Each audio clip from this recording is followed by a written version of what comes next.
Welcome to the Black Women's World Podcast. Welcome to Black Women's World, where Black women vibe and thrive together.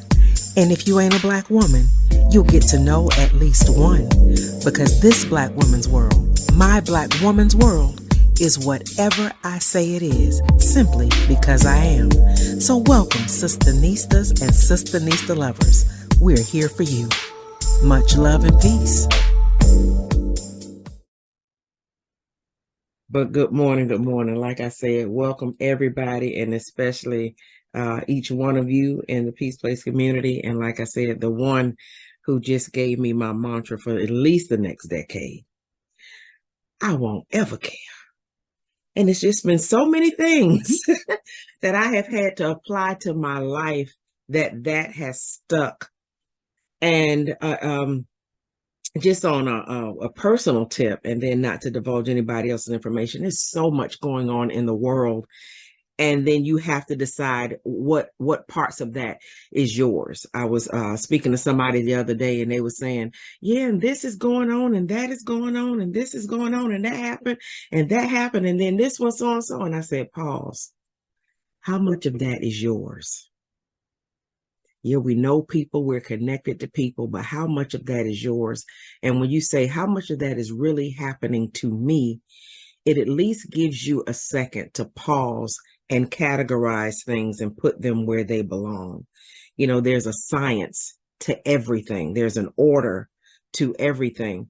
And just within the past, probably about 8 weeks, when I look back on my calendar, I am aware of people who are close to me, some related to me, 16 deaths. Some of them were, people had been sick. Some of them, the people were very elderly. So somebody would say those are expected, whatever. And then some were not. And the between that got me was celebrating a birthday and a funeral on the same day. And the things it can do, and then how people are having, I thank God, all of my biopsies were negative, as I said they were going to be. And I've got some places in my body they biopsy periodically because they always look like the other thing. And I was, the same day I got negative biopsies, plural.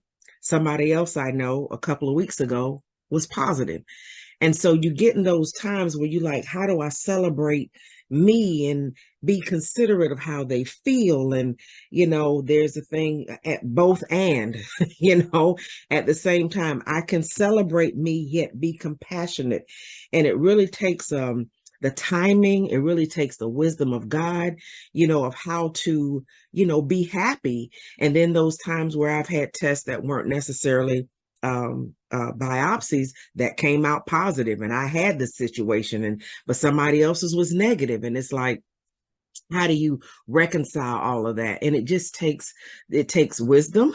It takes the mercies of God. It takes, and there's so many things about that. And I was like, oh my God, how are we, handling this? And there's people going through different things. And all in all, a while, we have to look back over our life, as the song just said, I played by Milton Brunson, and look back over my life. And sometimes you got to say, that road, I don't want to do that anymore. Or you can look back over your life and say, God, I thank you for bringing me over.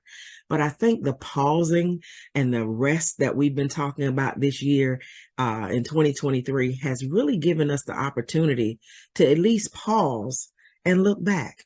Whatever your look back produced, maybe you look back and say, I don't want to do that anymore because there's some things in my life, I don't want to do that anymore. Maybe you'll look back and say, oh, I forgot about that, or I think I want to do that.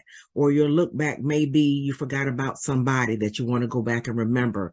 Or you'll look back, maybe I don't ever want to think about them again, whatever it is. But this morning I was thinking, and last night and yesterday, what's on your mind? I had a session. I still do maintenance therapy, and I have an outstanding therapist. And for her sake, and even in my own practice, when I met her and encountered her, I said, oh my God, somebody gets me. because she says, do not disclose our relationship on social media. This ain't that. And I have said that for years about my clients and stuff. And not that so much as that you want to keep it a secret, but this ain't nothing you necessarily want to broadcast, but you do want to advocate and recommend people go. But, she was like, no selfies, we not, hey, type thing. And I appreciated that.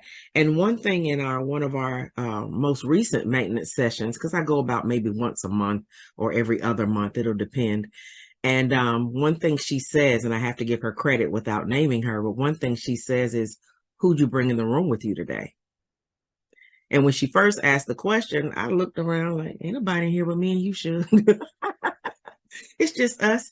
But she said, no, what situation, what's on your mind? That's another way of asking what's on your mind.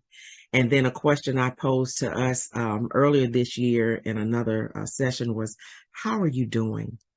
I mean, really, how are you doing? And you can't ask everybody that, because you'll find, especially in this day and time, when you ask people, how are you doing? And you pause, and it's not just, oh, I'm doing fine, and they keep going. When you say, how are you doing? And I mean, really, because people don't get asked that enough, and people aren't provided the space to really sit with themselves for a minute and take an assessment. How am I doing? So when somebody gives you that space, you got to be careful who you offer that to, because people are full. And so with the question of how are you doing? And I mean, really, and I said, sometimes I ask people, how's your hair? How is I asked somebody, how is your neck? I've been praying about your neck, and come to find out they were having tests or had some tests. I can't recall the timeline, about some things that were going on in their head and neck area. And so, you just never know what people are going through. And then, of course, if you're anyway connected to one of the social media platforms, it asks, what's on your mind in the space where you can post. And that very question has led to us feeding AI, artificial intelligence, because artificial intelligence now is live and living color. And some things we like about it, some things we don't, but it exists because we fed it what's on our mind. And in the subject of mind, it's really been heavy with me ever since probably about June, because I began to read my own book, Thought Systems, How to Nourish the Mind. And I went back, and the mind, and then scriptures pertaining to the mind, Philippians 2:5, let this mind be. And I began to ask, what is this mind? Okay, it's the mind of Christ. Well, what was the mind of Christ?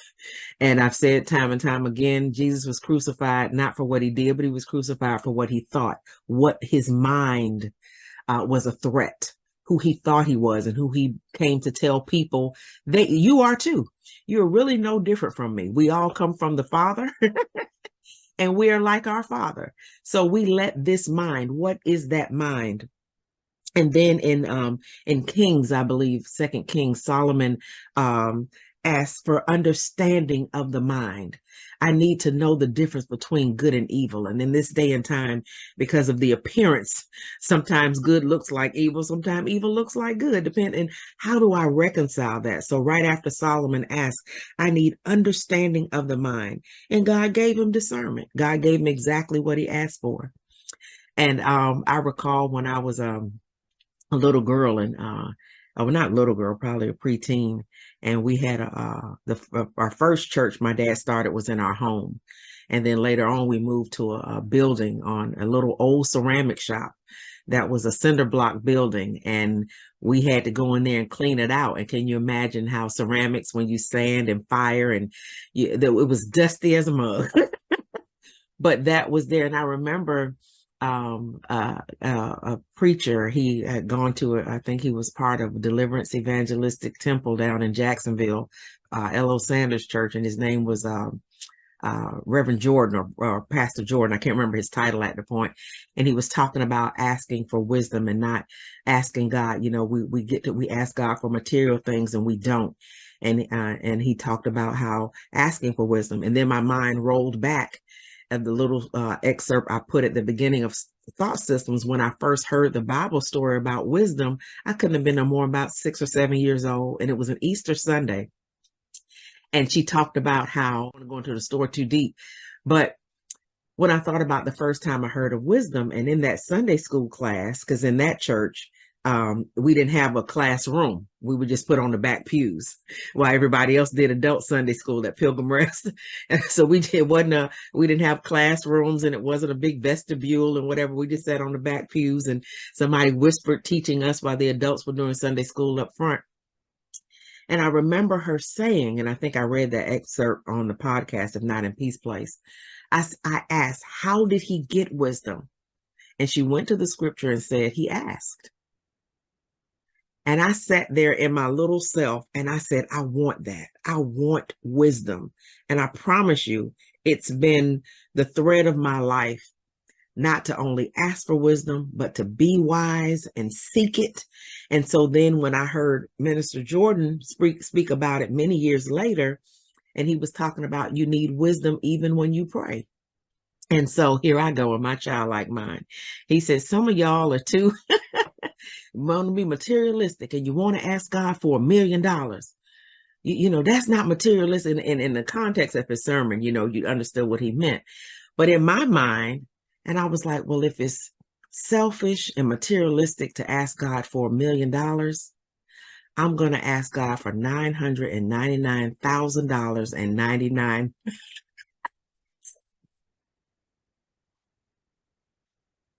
I wouldn't let myself ask for the million. I was like, I'm going to ask for the $999,000. And I did. I went home every night and hit my knees because my family was struggling back then. We were struggling. And I said, Lord, please give me. And so in all of that, I was just thinking about how then I always wanted the wisdom. God, just give me the wisdom and the understanding. And I must say, God has given me that over the course of life. And so when I wrote Thought Systems and I began to think about the mind, and I went and looked, and the word mind is mentioned in the Bible 96 times. And I thought about how my mind now is changing about a whole lot of things, especially my spiritual walk and my Christianity and my faith and all of that. A lot of things is changing, but what first is having to change is my mind. My mind is having to be renewed about some things. There's some things that my mind is being transformed about. And wisdom is having to ride along with that. And even when we talked about some time ago about butterflies and that whole transformation that happens, and I may look the same or whatever. I even think about what I thought I wanted Peace Place to be when I first did it. And then when I went through the whole physical challenges, I'm glad I didn't launch it because I needed the small group. I didn't need to put the energy out for the large thing I was anticipating doing. I even thought about the podcast, how I first started out with, you know, and it's still a Black women's world. Because like I say in the promo, a Black women's world is whatever I say it is, simply because I am. But the tone of what it was, I thought about dealing with Black issues because I started it right after the pandemic and the George Floyd situation. And to me, Black women were, we're the most forgotten, the most disenfranchised. And I was like, how can I rally my sisters together and we can talk about some things. And the other thing was, I noticed that Black women were moving and shaking in the world, and you'd only see it in Black spaces, on Black blogs or whatever. The world was not giving the Black woman the due, the attention, that she, you know, we're the most educated. That wasn't being celebrated. We entrepreneurs, we're doing that in politics, you know, in every area, and even in the church. Had it not been for the Black woman, the church as we know it would not have survived.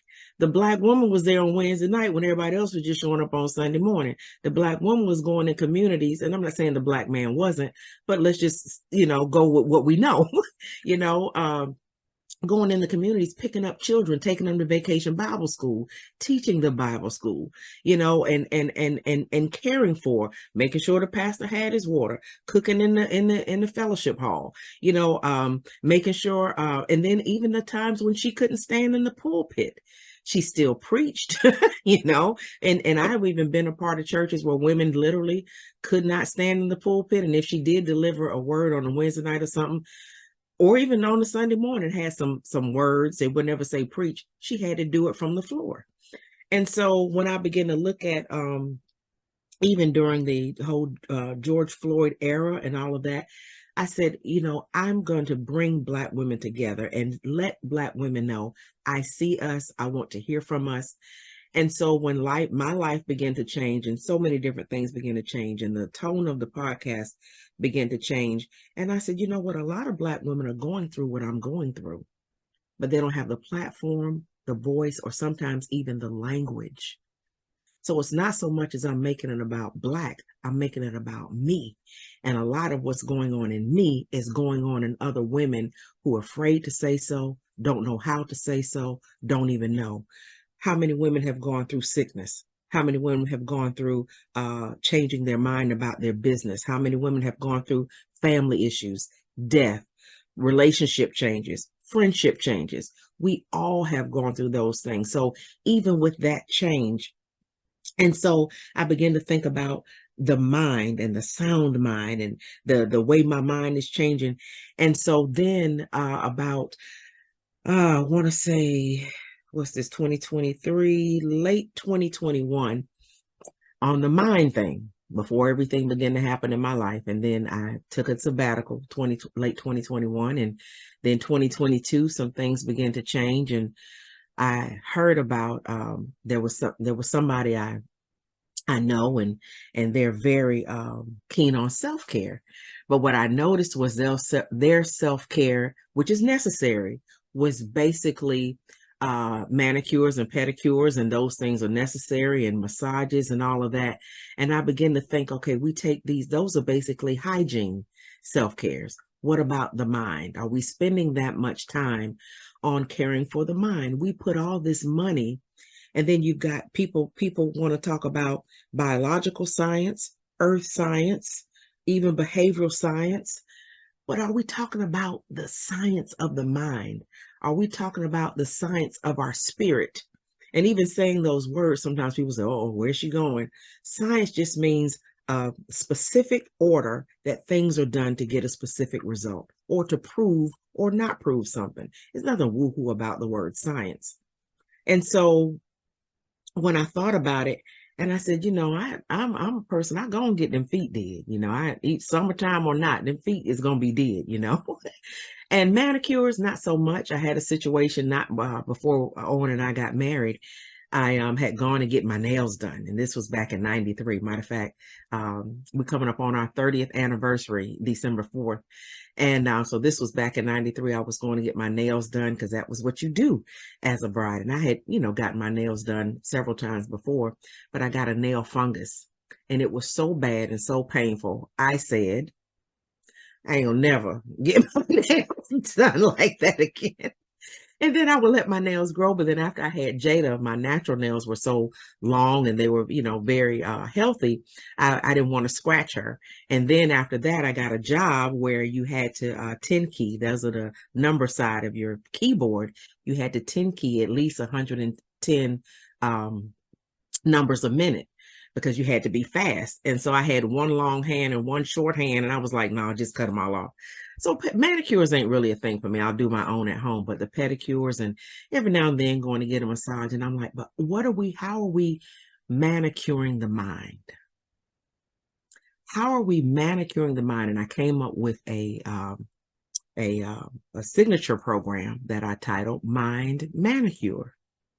And in that signature program, going along the steps of what a pedicure or manicure looks like. You go in and you soak. First of all, it's better when somebody else does it for you. I know somebody else here has a testimony about that. And you just feel served. And even sometimes when I go in the shops and I see how some people treat, because here in America, because I'm talking to people all over the world, here in America, a lot of times when you go in our nail shops, there are a lot of times people of Asian descent. And when I see how some people treat them, and I'm thinking, this is a humbling experience. You putting your feet in somebody's face and they taking care of parts of your body that you can't or don't take care of, and you just being nasty. And I'm not saying, but I've seen it happen. And I know y'all have seen it happen. And so with me, I'm just the opposite. I'm like, here she is doing what I can't do as well as he or she is doing. I don't want to do it, what they're doing. And then, you got the massage chair going, and they give you, it depends on what status of service you get, they give you a glass of wine or a bottle of water, and the music is right. And if not, I'll put my own headphones in, and when I'm getting a pedicure, I am not on my phone. Sometimes I've gone, especially when it's been, something I was doing special with a friend or with Jada, and we take a picture right quick, and I put my phone down. I am there to enjoy the relaxing experience. And so when they soak your feet first, and then they get the cuticle remover on, and then they, take the polish off with, if you've had gel polish and they have to use the little drivel thing, the time that it takes. And I'm like, are we doing that for our mind? Are we letting sometime, whether it be a coach, a consultant, a spiritual director, a pastor, a therapist, or whatever, are we taking time to bring our mind that has overgrown cuticles and are things that may need to be served? Are we trusting someone who's better at it than we are, and bringing our mind, and yet still in control? Because when you're sitting in the chair for a pedicure or manicure, you're still in control at all times. You can get up and walk out. So you're not allowing yourself to submit to brainwashing when I'm talking about this mind manicure. But you know that what you want and what's necessary. Do we take time to exfoliate? Do we take time to get the paraffin wax? And it gets a little hot at first, but then it takes off the dead skin. Do we allow ourselves someone to come in and cut the nails back and even shape them if need to be shaped? Do you need an overlay? Because maybe your nails have gotten weak and they can overlay it. Do you want decorations on that thing? And so we take the time to do it with our feet and our hands, but we're not doing it with our mind. So saying all that, I came up with the mind manicure, and it's a beautiful thing. It's a beautiful thing. As God would have it, I didn't get a chance to blow it out like I wanted to. I had a test group where I usually do when I test a new program or something.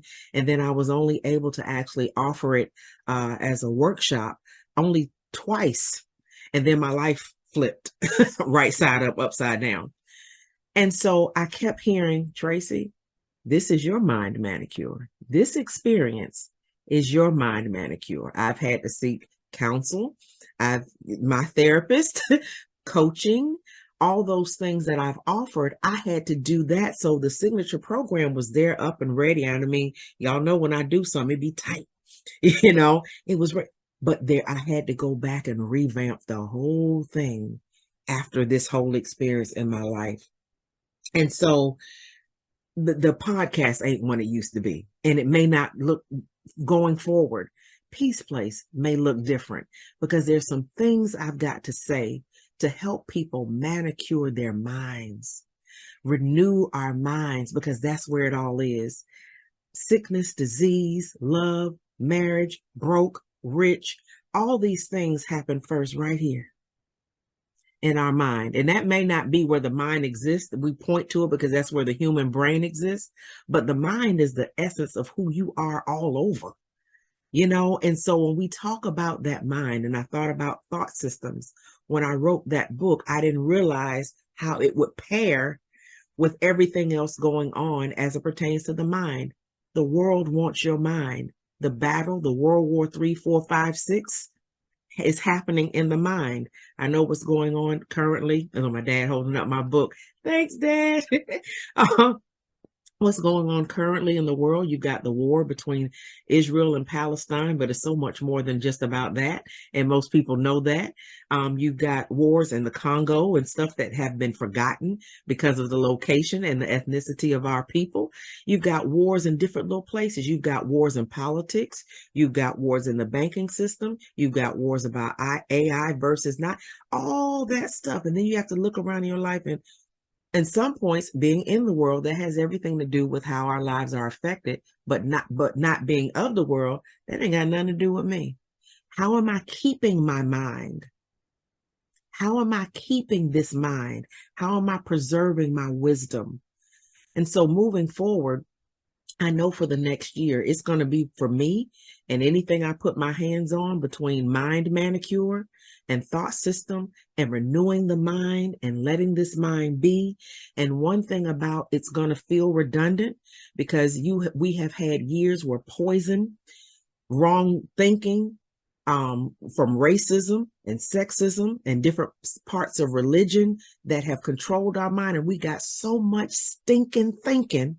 It takes repetition because repetition is a law of learning. You have to repeat things to get people renewed from an old mindset. Think about how long we thought things in history that we realize now weren't so. But we can't change how we live about it because we don't take time to stop the old habit and the old belief system to get into the groove of the new one long enough. And then because everything in your life is going to come test it. You sure? Because we've been going this way for a long time, Tracy. I'm talking about myself. We've been doing this for a long time. And no, I got a new thing here. And your mind will test you. Or let's see. Do you really mean what you said? And so repetition, community, saying things out loud. But I'm telling you, I'm not the type to do, we talked about so many things last year, but this year it's the year of the mind for me. And I start the year before the calendar, right? I ain't waiting for the calendar to click. It's the year of the mind. What's on your mind? Whether you're a Black woman, SistaNista lover, because if you love us, then you're a SistaNista lover. Whether you're in Peace Place, whether it's friends and family, co-workers, acquaintances. I think for me, it's the year for me. And a lot of times, even now, when I'm teaching and talking, I think I can I pray, Lord, let me read the room. Let me read the room to see if this is for anybody else or if it's for just me. And though it may be for somebody else, when I'm teaching and talking, I ain't talking to nobody but myself. I'm talking to myself out loud, praying that what I'm saying, that God has allowed me to read the room. And so that's why a lot of times in Peace Place, I ask for feedback for confirmation. God, did I read the room like you told me? But most of the time, and I say what I say without apology because I'm talking to myself just in the hearing, of other people. So I really want to capitalize. This is our last Peace Place gathering for 2023.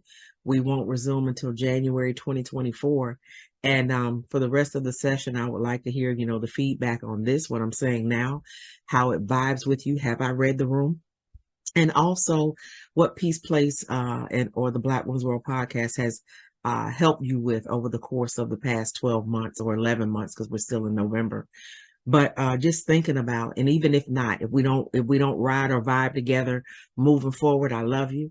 I really do, because I love the God in you. I can't help but it, because God in me and God in you, we can't help but love each other, whether it looks like it or not. May not like everybody, but God knows I love you. So moving forward, if I had to title this in any way, it's what's on your mind.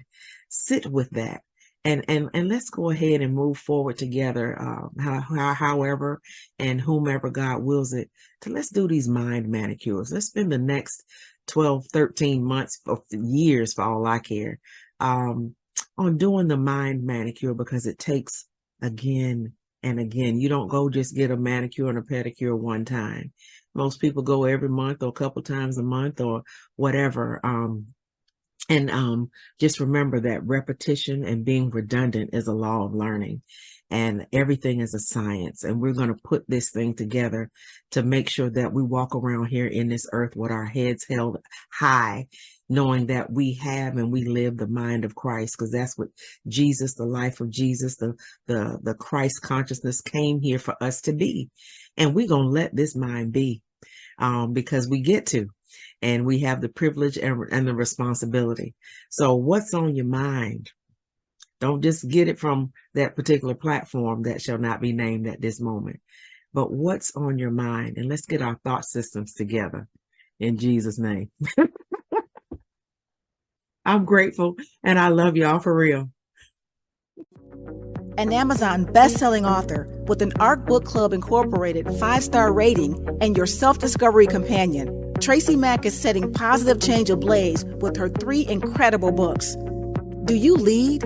What if there was a resource specifically designed to sharpen thought systems and optimize wisdom for the keen mind of our C-suite professionals, progressive leaders, and social change agents? Well, there is. Thought Systems, How Progressive Professionals Nurture Their Wisdom. TracyMac has brilliantly created a comprehensive collection of wisdom principles for those who lead, ultimately benefiting those who choose to follow. Your solution has arrived. If you are ready to live an amazing life of change with sustainable results and measurable success, get your copy of 1 or all 3 of these awesome books where fine books are sold today to start your journey. You've been listening to Black Women's World Podcast, the BWWP, brought to you in part by TracyMac Solutions for Life Institute, coaching and training services. No doubt you have enjoyed being in our world, and it doesn't have to stop here. Head on over to blackwomensworld.com.